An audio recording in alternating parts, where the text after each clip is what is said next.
Like I've already said welcome, so I'm not going to go welcome again.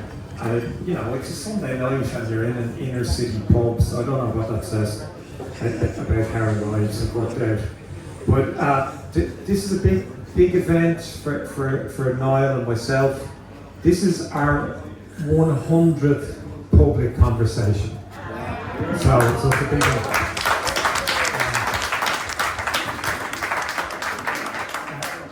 And you know, it just began, you know, with a conversation of we went to see bands that changed our lives, that we loved, that, you know, were worth walking home for. You know, there was no taxis in our day. You went to see a band and you could leave before their good song, or you could wait and walk home, and it was no decision.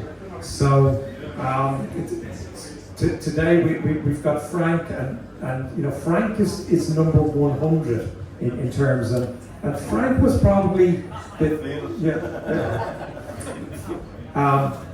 actually, okay, well, so Frank is number 100, but Bernie is the person that we've invited the most.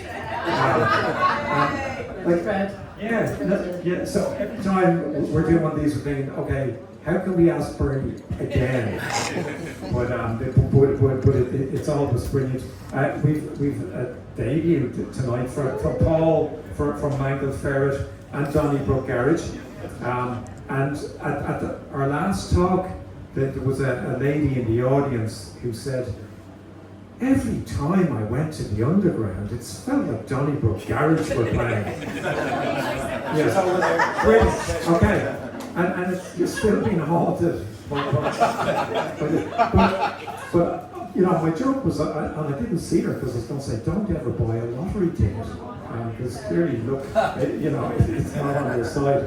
But, and then we've Daragh, and one of the reasons we wanted to do these conversations is because so many of the people that were making music at a time where we're going out all the time are still making really great, vibrant, interesting, vital music. So we're delighted that Darragh's here, you know, on this first panel.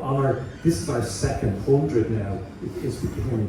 So Frank was probably Rynne, who was in Those Handsome Devils, and if you were there, you knew Those Handsome Devils. So I'm not going to try and put them in any context, but they were one of the very few, kind of the Golden Horde were right there at that moment as well, where you went to see a Dublin band, but you felt you weren't going to see a Dublin band. It felt like it was a visiting band. It was a band whose records you really wanted to buy.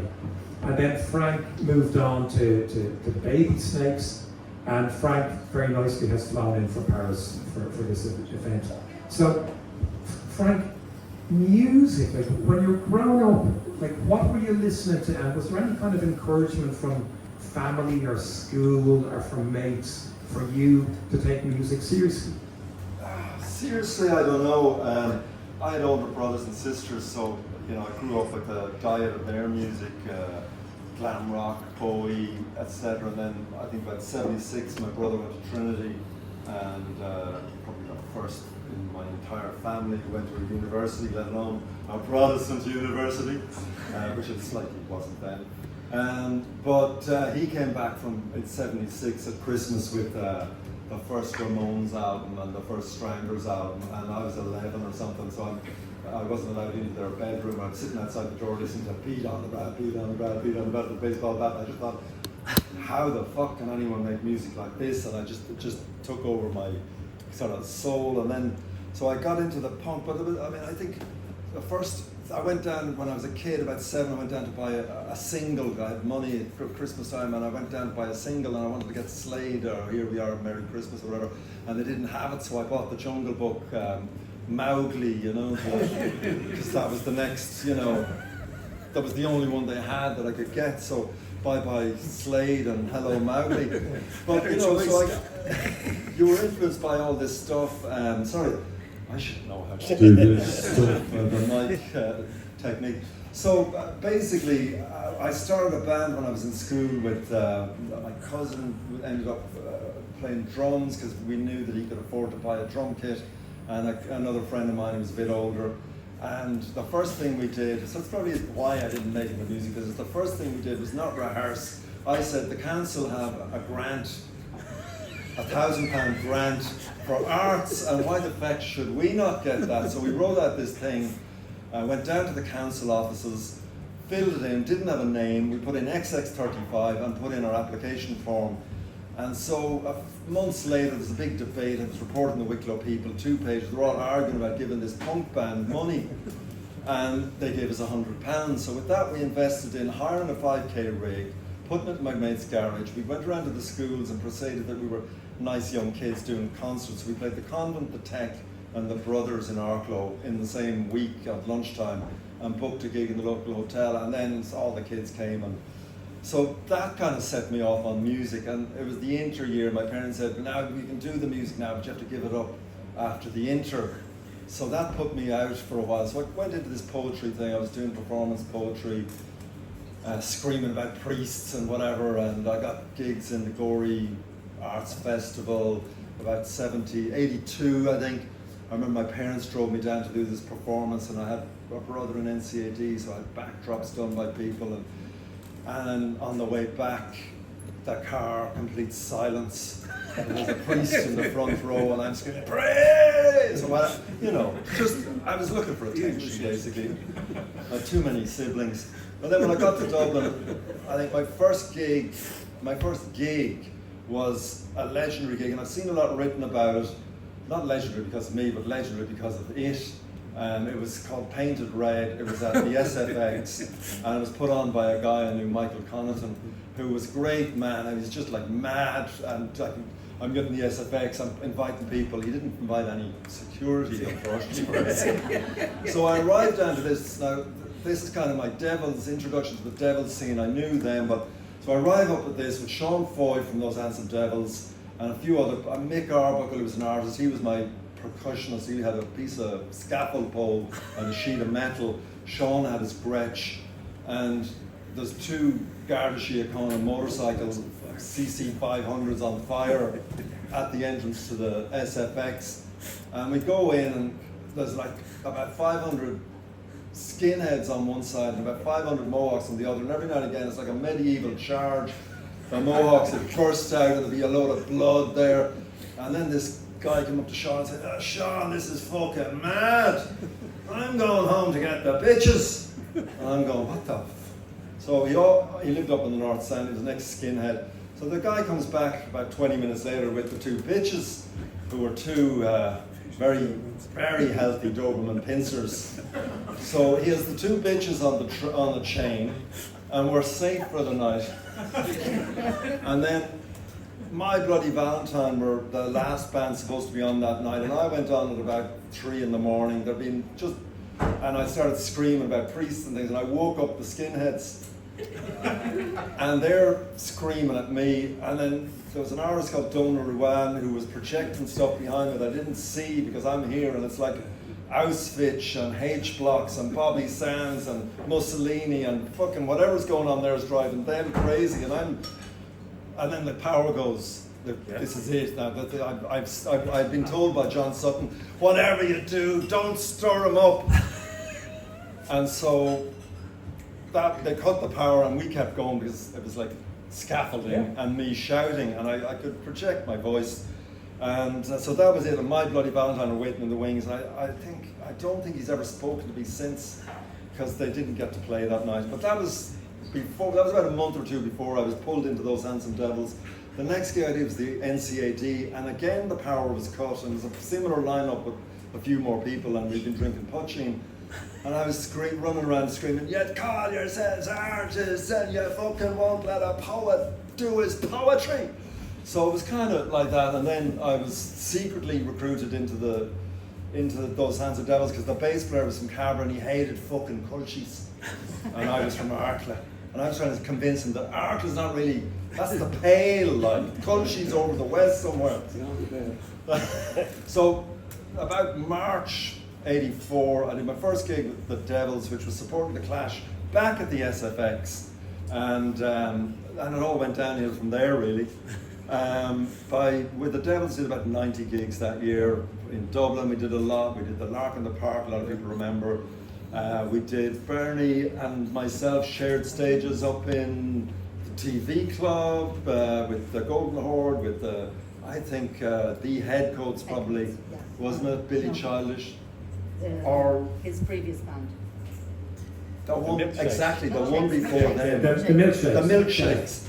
And so this, but I mean, I was in a kind of, I didn't really understand the music business or anything. And then Christmas Eve that year, we were playing that in Bray, and Sean Foy said, oh, we're breaking up the band. So the next day we put out a press release saying that those Handsome Devils are broken up, the Babysnakes are formed, and it went like that. So it was always, it was a small town. I was trying to remember, Bernie was saying the same thing, we can't remember anything, but Yeah. it wasn't just playing, if we'd just rehearsed and gone and played gigs, it might have been one thing, but you had to know every rock in the city, because it was about putting up posters and getting out there so that then you know the good pole or the good wall, and then someone would cover your poster. That created like, that was where the trouble started. You know, they covered our posters last night. You know, Spoke off. because you had no money, you put up your poster and some smart arse covers it with their posters so that you cover their posters.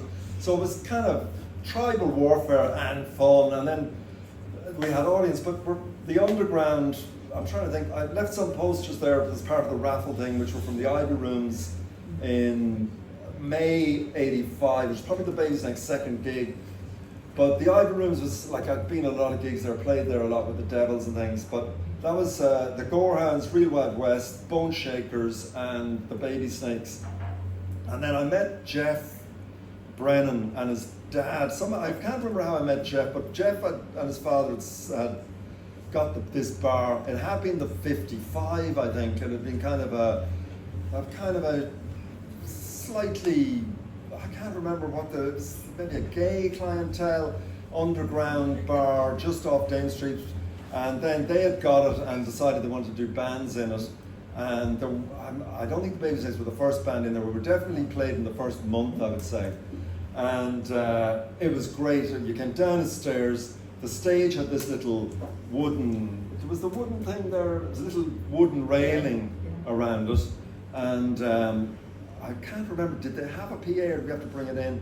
I remember we were rehearsing either in Fan Street or just where Flip is now. The Devils used to rehearse in Flip, and then we rented from CIE a little rehearsal. So it was all in that area. It was a Temple Bar in those days. I don't know if any of you will remember, but Temple Bar had no street lights. There was wooden cobbles, and like junkies were coming out of the walls like the living dead.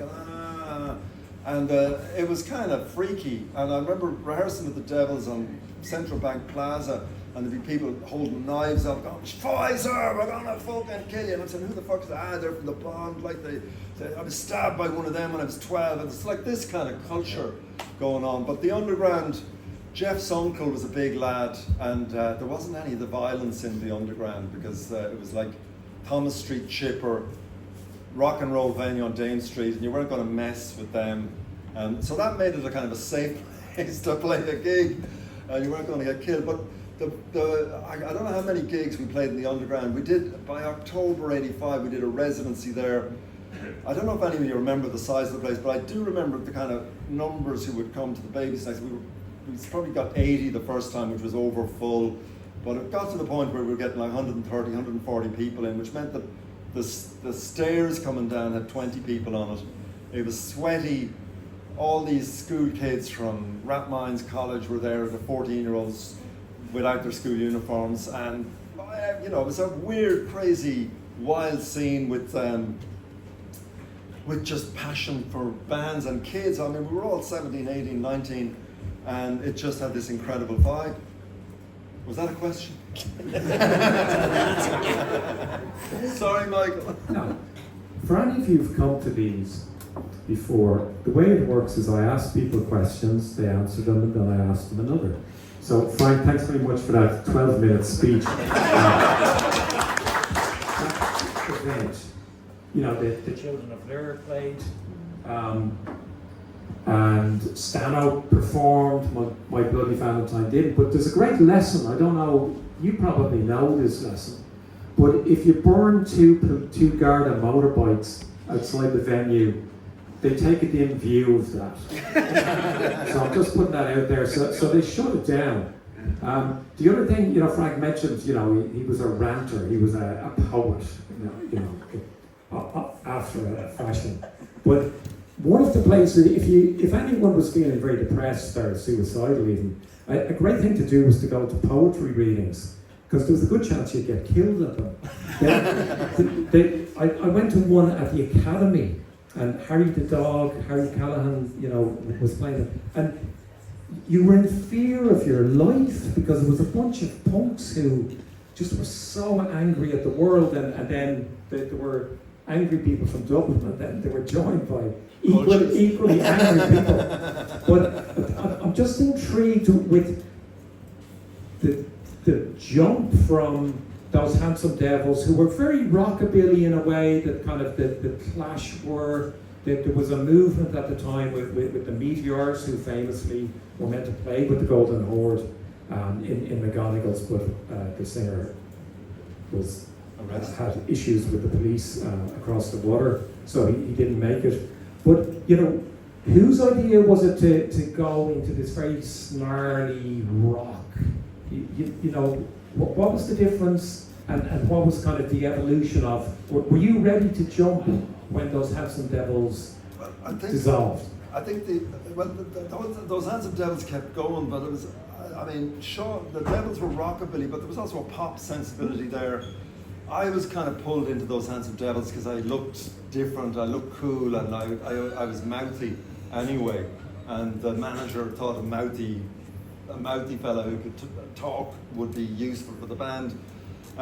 So I don't think anyone ever heard my guitar on stage or anything. It was always turned down. It was I was just a pretty face, I think. So the idea that New York Dolls, Ramones, that type of stuff. But I think I was also hanging around with a lot of people in NCAD. So the Gun Club, the Cramps, this kind of sleazy crossover into sort of junkiedom bands. And irreverency was the main thing, was to annoy, I think, was a lot of it. And if you could annoy, then you were sort of succeeding.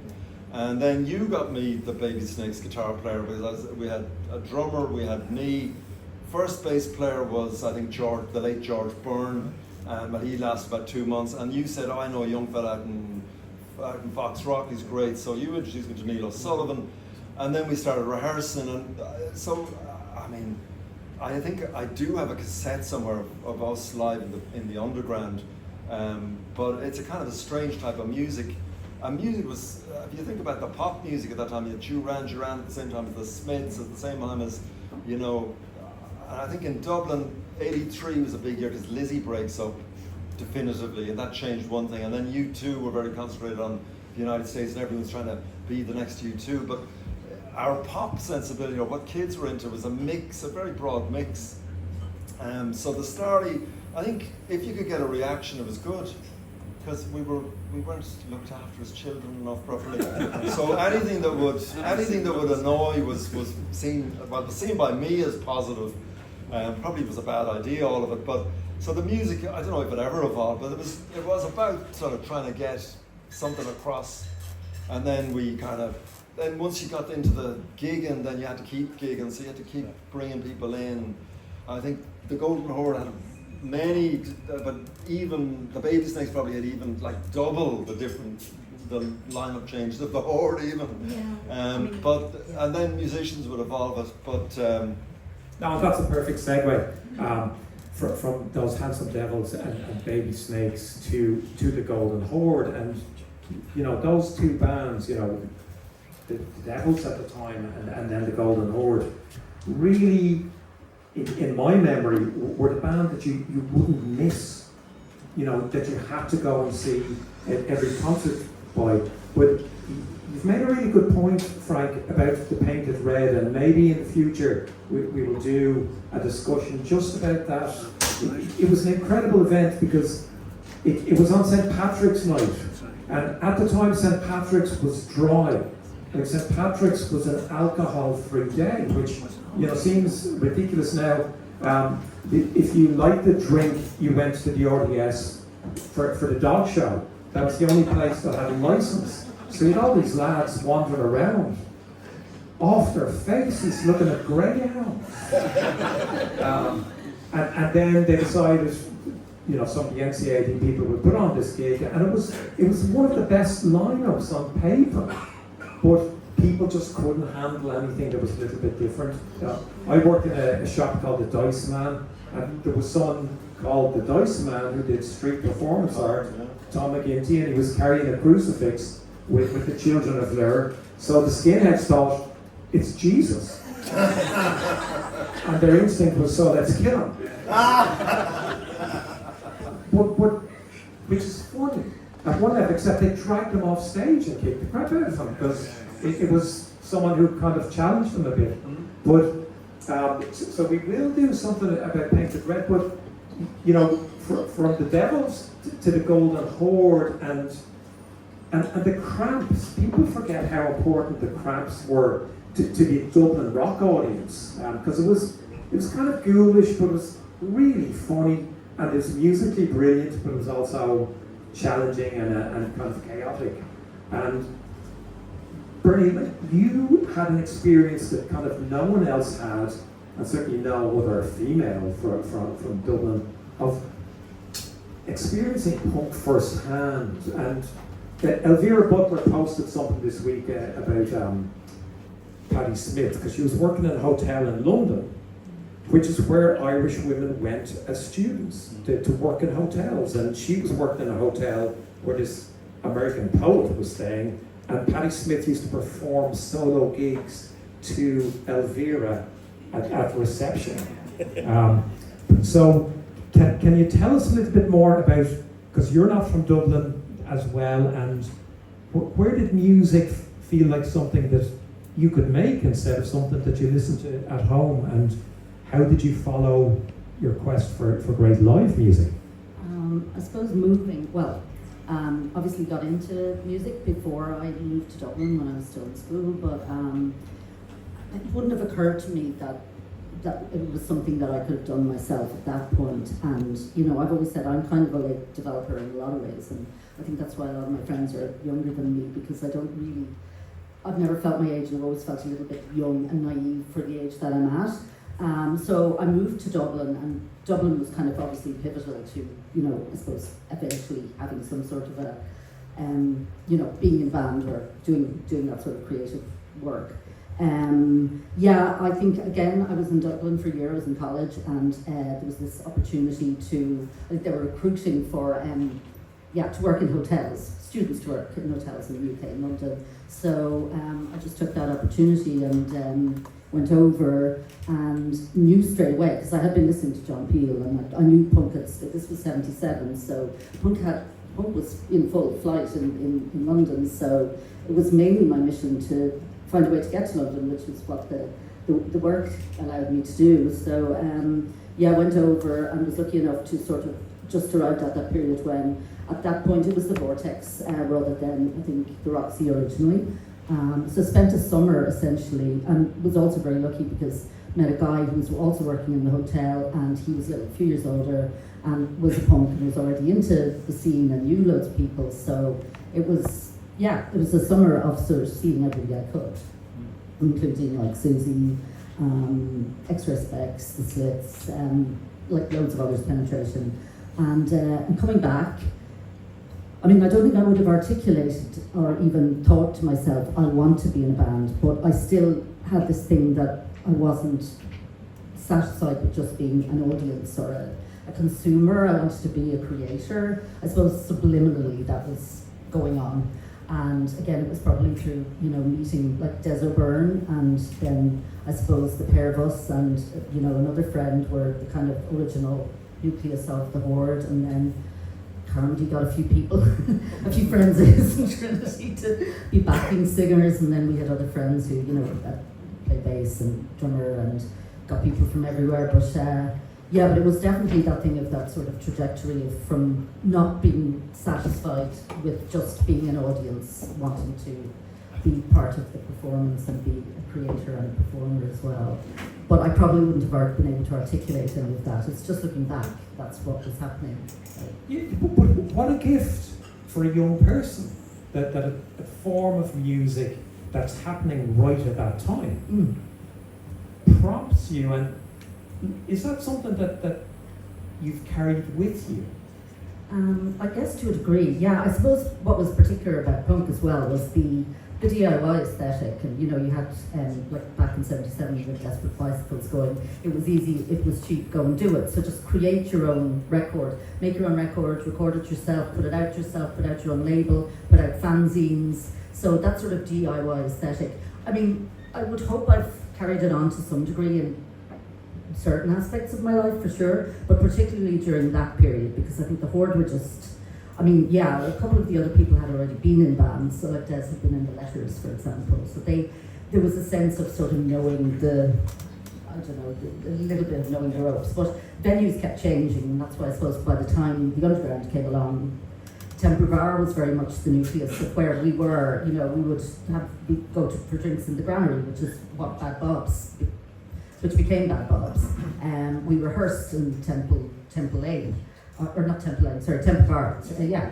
And originally Avon Walsh's rehearsal studio, and then eventually I suppose taken over, then it wasn't his, but let's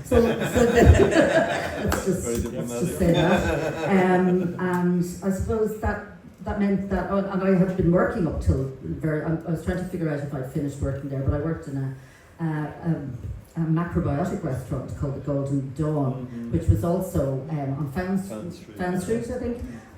If not Fan Street, maybe it was was it? Yeah. Okay. Or maybe Crow Street. Crow Street. No, it's Crow Street.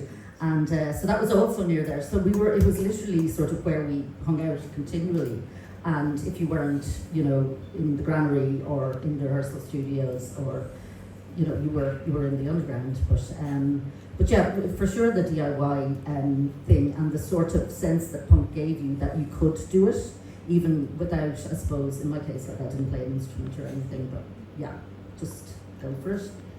Yeah, and the other thing, which is why Bernie's story, like why you keep inviting you back, is you're aware of kind of the fashion, the style, and punk kind of became a code, but there were loads of people who were just doing things that they thought looked cool. And what do you remember about the style and the fashion and the things that you saw, or the things that you were brave enough to wear?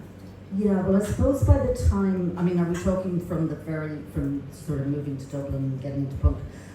Things did change. I mean, that whole trajectory was one of sort of initially being one of the very few people in Dublin even wearing a jacket with safety pins on it, which literally used to get you spat at, thrown off buses, not served in pubs, and we're not talking anything particularly extraordinary, just maybe a couple of badges and a couple of safety pins.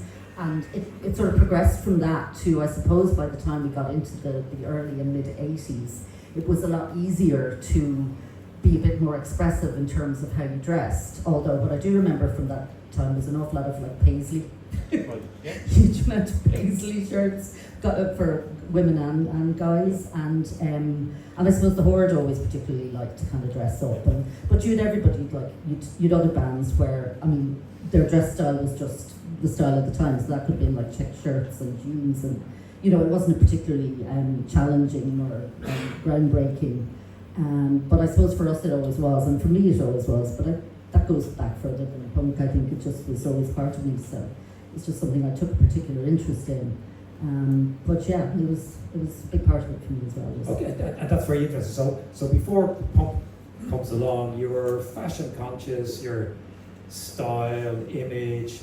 So what were you and your contemporaries wearing, pre-punk? Well, don't forget, it was very hard. Like, obviously, you couldn't buy clothes from the internet. You had, I lived outside Wexford, so I didn't even live in a town. I can remember Arklow, oddly enough, was like a great source of there were kind of weird little boutiques in Arklow, which you mightn't have had in, say, Gorey or somewhere. No, Arklow was weirdly vibrant at that time because there was a huge factory outside, there was a mine, about 2,000 people in great jobs, and had delicatessens and bookshops and things that all, about 1980, when I was still in school, it all shut down, but it was kind of for sure, and you're right, I think that's probably what it's attributable to as well. I mean, Wexford to a degree, yes, but I do remember, and this is like, I mean, you're talking like when I was 12 or 13, that I got these amazing like gold faux leather trousers in a shop in Arklow, and I still remember them. My parents got me an Africa Corps uniform for a child's like toy Africa Corps uniform for my Christmas when I was about 8 in Arklow, so it was the centre of fashion. Yeah. But it wasn't. I suppose you made do with what you could find, but there were things to be found, but it was very much sort of hit and miss, and getting your mother to take things in or make things is another avenue. Yeah, now it's funny, I was reading an interview, John Robb, with polystyrene this morning, and she was saying, that she was a hippie before she was a punk, and she was attracted to the idea of theatre, of the environment, of making statements that young people didn't have to wear identikit stuff. And I'm just so intrigued by the fact that you go to London, you see Susie, you see Pauline Murray from Penetration, you see polystyrene, and those women don't have that much to do with each other stylistically, and the photos make it look like all the punks look the same, but there was huge diversity. So you were in London, you were working in a hotel, were you buying clothes? Like, you weren't going to expensive no, completely. I mean, dictionaries or sex, I think it had changed name just around that, was well out of my price range. But we used to go in there and sort of haunt the place and look at things, and my friend, the guy that I knew from the hotel, would have tried to rob a few tops, t-shirts. I was not that courageous. But otherwise, the Beaufort Market, which is actually which is also on King's Road, and it was where Polly worked, and also Don Letts, I'm pretty sure, worked, Acme, exactly. So I bought things from there all the time, like amazing, sort of vintage winkle pickers that were 60s winkle pickers, but they were like blue suede and they were amazing. Like, I think they fell apart in like 6 months, and they were pretty much made of cardboard, but they were incredible. So, but there was also that sort of tail end of glam, so there was still stuff in the shops that you could wear and sort of adapt, and then there was second-hand shops, amazing second-hand shops, and they were army surplus, which was a huge one. I mean, you get the army surplus trousers, and then you could take them in really narrow, so they were punk. But yeah, so there were, but it was always very eclectic, and as you say, I mean, there wasn't I think, especially in that kind of first wave, there wasn't a set punk look. There was a look different, look weird, have your own look, much more so than there would have been subsequently when it all became a sort of ammo rock and King's Road punks sort of thing. So it was slightly more, eclectic then, for sure. And then the women, you see these iconic, era-defining female performers in small clubs early in their careers. Like, do you have any memories of those, or any thoughts when you look back and think, I was there? I look back and I go, I was there. And I suppose at the time it's like anything, you don't think that it's unusual because it's you. And I mean, it wasn't like I worshipped or idolized. I admired, but I also thought, like, I could do this, or to a degree, there was space for me within what was happening, because it was so diverse and it wasn't just uniform. Even musically, what they all did was very, very different. So there was a little bit of a sense of, I'm here watching history happen, but perhaps some of that's hindsight, because I don't think one feels like that at the time. I think when you're like 18, you just think, this is great. I'm having fun, But yeah, there was definitely a sense of the wildness, I think, and definitely like post-hippiness and sort of previous musical eras. There was a sense that punk had this kind of wildness and excitement and madness that other genres didn't have. So there was definitely that feeling, for sure, that this is something new and exciting and wild. And I'm here for it, and I'm here part of it now, so yeah. Fantastic, and I find that really inspiring, that you see performers early in their career and you're not thinking, well, they're untouchable. You're thinking, I could do that, or it makes you want to be part of the scene rather than feeling I'm always going to be looking up. So thank you so much to Bernie for for the chat. Now I got the bus in, and the only band from tonight that was mentioned was Paul's band, because they said Donnybrook Garage. That's where we got the name. Yeah. So were you a bus band, like, or did you have a chauffeur-driven car bringing you to get, like, how early did you start? Okay, so we actually met, the gang met through drama. We were all in drama school, different drama schools, but we used to meet at festivals and feshes and things like that, and we just kind of bonded over music and performance and stuff like that. But we actually started as a comedy acting group, and we thought we were going to be the new Monty Python, so that's where Mangled Ferret came from. So it wasn't a band name, it was a comedy group. And then we started writing songs for shows that we were doing and sketches that we were doing, and none of us could play anything. Now, Alan, who's our lead singer, is actually in the audience there. Alan could sing, but nobody else could do anything, really. So we were writing these songs with ridiculous lyrics, ridiculous titles. The Posers Rap, which was all about the pink bicycle and there was Dad's Hat was another song, Who Stole My Late Night Stereo, and we do these little kind of cassettes as well, and just for the crack. But then somebody offered us a gig.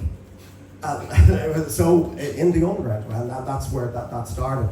So it was Eddie Joyce from Dance Line, and he had seen our name. We used to do this thing where the gig guide in Hot Press, you could mention gigs. We used to put loads and loads and loads of gigs in venues that didn't exist, and have support band, and we just have a bit of crack coming up with support band names. So like one night we'd be in Cork, I think it was called the Beach House in Cork.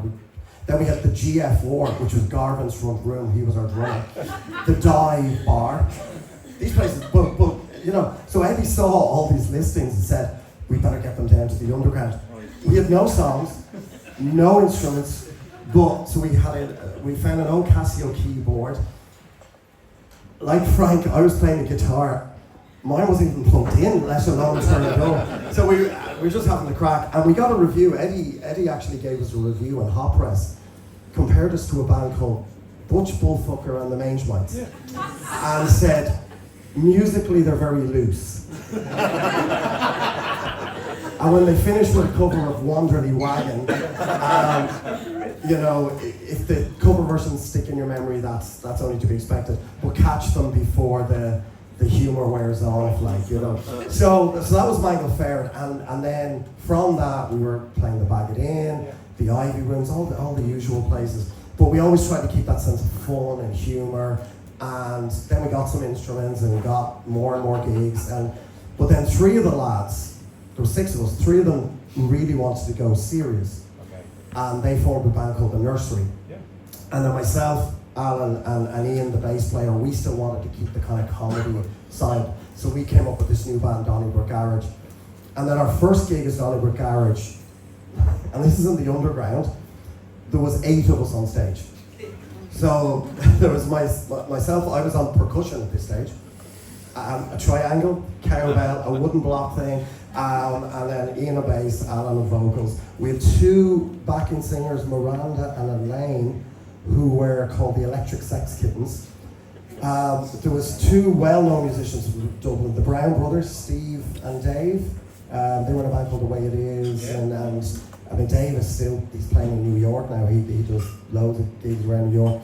The Black Donnellys, I think, is the band he's in New York, and Las Vegas and stuff. But anyway, they were our guitarist and drummer, and then we got a keyboardist in, so there was 8 of us on that stage in the underground, and yeah, I mean, there's only, it has the size of this, once the drums were on, that was it, Yeah, but just for anyone here, the underground, if you can imagine where the poles are here, to the wall, that was the venue. It was so loud. And the stage was... the end of the stage. The stage was a stage, and it was covered with mirrors that were cut in 6-inch strips. and the toilet was behind the stage. So if you had to go to the loo, you walked across the stage. So suddenly, there were 9 mangled ferrets instead of the 8. But if you came on stage, you'd probably join the band, you know. Yeah. So that was it. So that was Donnybrook Garage, and then it was a few years of that, and we were getting lots of gigs. But then the musicians we got in after Steve and Dave, we got like other musicians in. There was Dave Dixon, there was a guy called Mick on drums, and we got good. And that's when I left. Musical differences, they could play, I couldn't. And I realised they wanted to rehearse and stuff like that, and that wasn't me. So I've got to stop you there because there's a couple of things about you that are very distinctive. One is, I have to say that Butch Bullfucker and the Sarcoptic Mangelites are not here tonight, but they were invited, and they got a full page in the Evening Herald, and I would say they were less serious than you were. So there were loads of bands in Dublin at the time that were made up, that were just lads who thought, if we were in a band, what would we be called? What would you do? And it was just great fun. So you sit and tell. By 14-year-old fans of the Babysnakes at UCD one time, they got up on the stage in front of us, and I pushed one of them off. The guitar player hit one of them in his face with his guitar, and they fell into the hands of our number one fans, about 5 14-year-old intersearch students, who dragged them onto the stage and kicked them to bits. Do you remember I said? Claim to fame. Yeah, do you remember I said it was great fun, the Irish Like beaten up by 14-year-old girls. It was so much fun, but you could also die at any gig. But I love the idea that you were bringing something that was funny, that was entertaining, that was a little bit different. There were a lot of bands that were taking themselves quite seriously. Yeah. So where was your humour? I'm interested in where the comedy and that theatre background, like what united all of you? A love of surreal, really. The just out there kind of, like I said, the kind of Monty Python, and then the earlies, the kind of not the 9 o'clock news and stuff like that, and we just tried to put that kind of hint of drama and performance. And like, we were putting out little magazines and things like that. We had the Mangled Ferret Guide to Car Hopping, which we hand out at gigs, and different cars would give you different points. Like if you did a Citroen Diane, you jumped over, like you just basically ran over a parked car. And a Citroen Diane with those plastic roofs, you got 25 points and stuff like that. And then we had like books of poetry and just along with the gigs and just weird songs and just going for the drama. And we've just kind of kept that up as well. Like since the band folded, like we still do plays and shows. Like Alan's an author, a well-known children's author, and like next week we have a show on that I'm directing.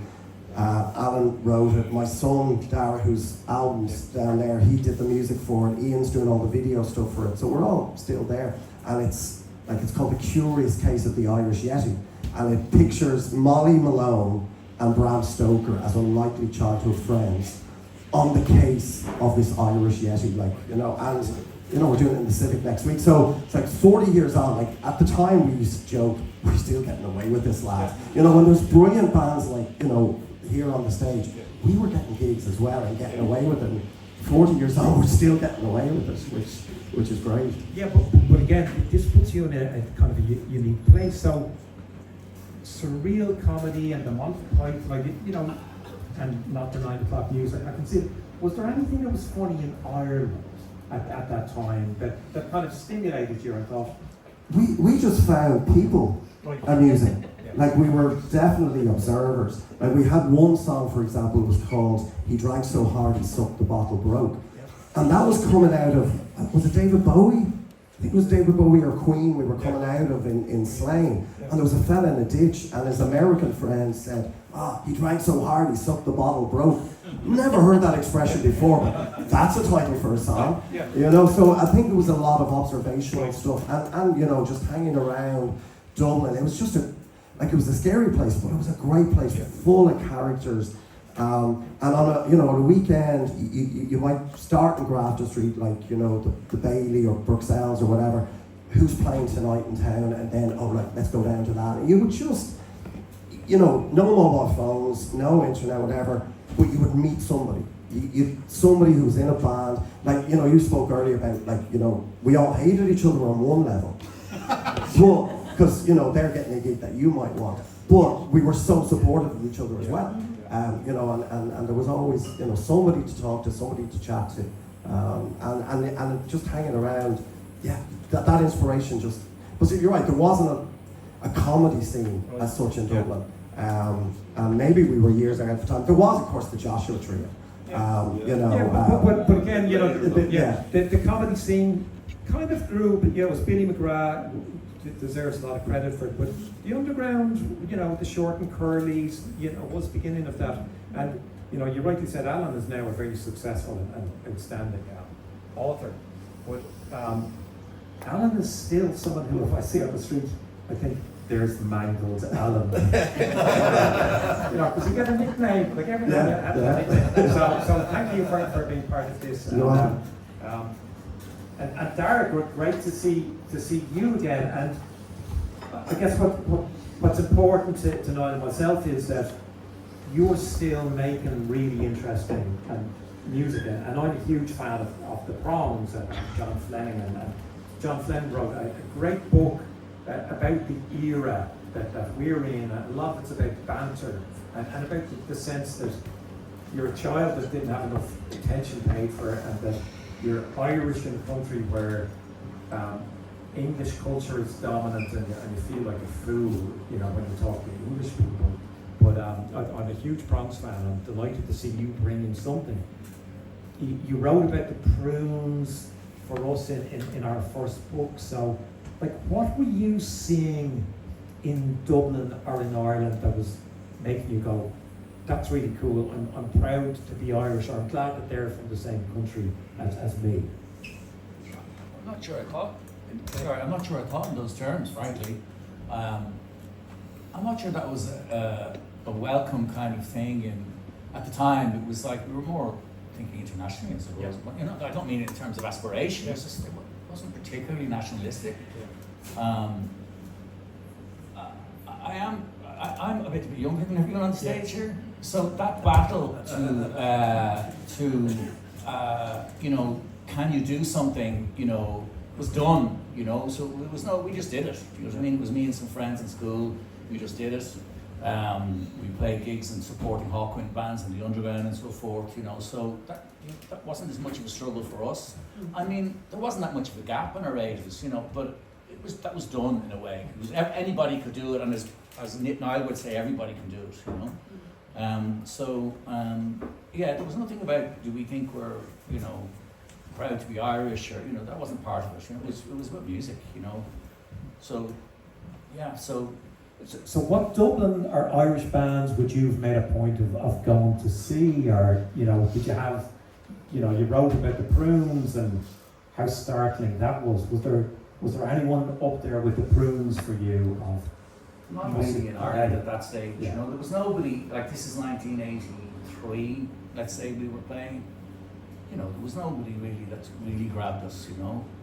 Really, it was a very poppy kind of thing as well in the scene then. There was a very little kind of, edgy kind of music going on, I think, I mean, maybe Bernie's crew were, but there was very few others, You were poppy and edgy. Yeah. So there was a kind of a pop thing that we didn't gravitate towards, so we were looking at other things in a kind of way, But for me, the Prunes were like, that was something where you thought, well, if they can do it, definitely, anyone can do it, so that was part of that, I'm reminded though that the question was, but there was a question there about how did you, how you introduced to music and so forth, and I was thinking about that before I came in, and I remember kind of there was a ritualistic weekday thing where you listened, and I can't remember what station it was, someone might be able to help me, but it was Pat James. There was Fanning was fine, but Pat James was really where it was at. Like, and my mate, his sister was going out on the departure and stuff, so we got kind of, it was like, what is the departure? We never heard them, but it was like, So anyway, but you know, I don't know whether it was ARD or Radio Dublin or Big D. Anyway, he was on one of those stations, and he had an amazing, you know, rock new wave kind of show of the weekday. And maybe just on the phone, people to listen to it, or you know, we listened to it, we on the phone with afterwards, you know. So that was kind of, you know, partly where our stuff came, our excitement about music came from, you know. And then as I wrote in one of the things, it's like it was the boyfriends of older sisters of girls, you know, kissing, you know, that kind of way, you know. It's like, you know, they'd be, you know, whatever, showing you stuff, or you know. So that's kind of where the education's the wrong word, but where the exploration came from. Yeah, no, educational I think is a great word, because what you hear can really go very deeply into you. So were you buying records? Were you taping stuff? Were you... I would buy remaindered records in Golden Discs of North Earth Street. That's where I bought the records. And then there was one of the best record shops ever was on Liffey Street. It was a Golden Discs on Liffey Street. And that was just like a phenomenal kind of facility, or whatever the word is. So that, but it wasn't buying a lot of records really, you know, but it was like remaindered stuff in Golden Discs, and then you might splash out. I mean, I got my first Velvet Underground and the first Patti Smith record in that Liffey Street shop, you know, so that was like, without doubt, life-changing, you know, so that was where it was happening, really, you know. And again, that's so important, and John wrote a lot about this in a thing that I was involved with, about how, well, we didn't have as much money. Like, records were far more expensive in Ireland than they were anywhere else. So if you meet English people and their big record collections, it doesn't mean that they were wealthier, just records. So you bought a few. Most of my records were bargain bin ones rather than the record that I really wanted to buy.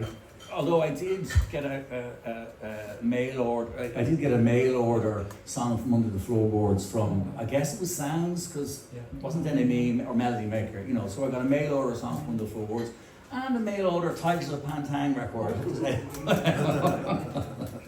So yes, there was mail order as well, a little bit of that for stuff you just maybe couldn't find or didn't think you could find. So, And cassettes, were you part of cassette culture? Were you taping stuff? Yeah, but not so, a bit, but not so much. You know what I mean? Yeah, sure, you know. I mean, in the 90s I was still listening to cassettes because I couldn't afford a CD player, you know. But you know, but I wasn't part of the cassette culture. Yeah, but it was, you know, look, there's sending cassettes to friends and girlfriends and so forth. Yeah, of course it was part of that, you know, you know, just in the context of mixtapes and how they're now a point of conversation. So bands, like, who was your first band, or how did you find people to make music with? First band, we were called, I'm not going to tell you what we were called, but it was a couple of friends of mine from school, Dave Herbert, who went on to play sax on the U2 Passengers record, believe it or not, and then a few local people, and we, you know, just rehearsed. We were like literally a garage band, you know. I mean, no, it was that thing about, you know, can you do it? We had no aspiration. We were just going to do something. It wasn't. We were just doing it for ourselves. And then we, you know, supported people and so forth. You know, Underground, and you know, Jerry Doyle's band 00. We supported multiple times. Jerry Doyle's out there 00. So we supported them multiple times. So it was just, you know, it was low levelish kind of stuff. You know, so I mean, I suppose maybe I was looking in a lot as well, because like I played music for a while and then I stopped. And I mean, I played in the Babysnakes as well, actually, that's what I remember now. But then I was kind of looking in at it a bit for a long time, and as a result then I went off and made some documentaries, you know. So that was, I kind of was looking in at it really more for a long time than I was part of it, you know, so, or it led me to remain part of it while not being part of it, you know, so. Yeah. Now this will make me sound like I'm more glamorous than I am, but this week Chumbawamba came in to visit my class. Pretty glamorous. And you know, showed their documentary, but you know, it's all about DIY, about how they had literally nothing. They had no money, they had no resources. They were putting out what they could, when they could. So your documentary, I love it. I find it very moving. How would you describe the process of making that documentary to make sure that those bands are preserved in some way, and how would you think about them musically?